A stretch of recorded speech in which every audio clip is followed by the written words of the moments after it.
My name is Jim Thomas, and welcome to the Fitness Management Update. Our topic today is what makes your gym unique. And I hope most of you have heard it. I hope most of you have, at least attempted to answer this question. But what is your unique selling position? What's your value proposition? And I know we ask this to many clubs, particularly when we're going in on a turnaround and getting them back on track. And most can't answer this question.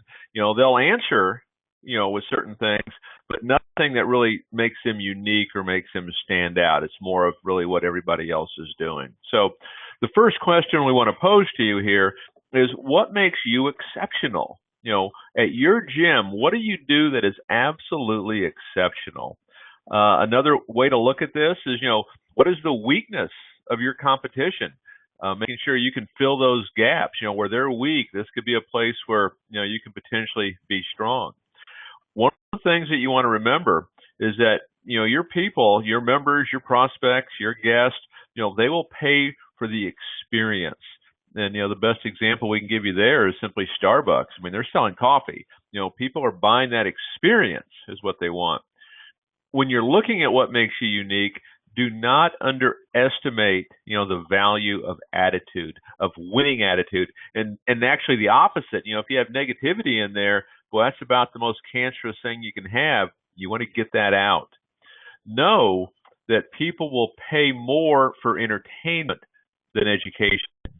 When you look at the fitness industry, one of the things that we talk about over and over is that really it's best to look at this like it's the entertainment business. And the more you can do that, the more you can really expand your audience. When we get into a lot of clubs, a lot of them, what makes them unique, we have the best price, for what we offer.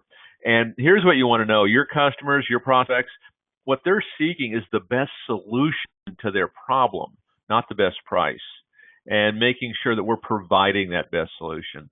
And then finally, your customers, your members, your prospects, they deserve to have a manager say hello to them every time they come in.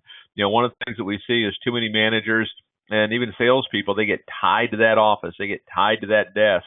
Make sure you're meeting the people. Make sure you're getting involved with them, because this is going to be really where your number one source of new members is going to come from. My name is Jim Thomas, and this has been the Fitness Management Update.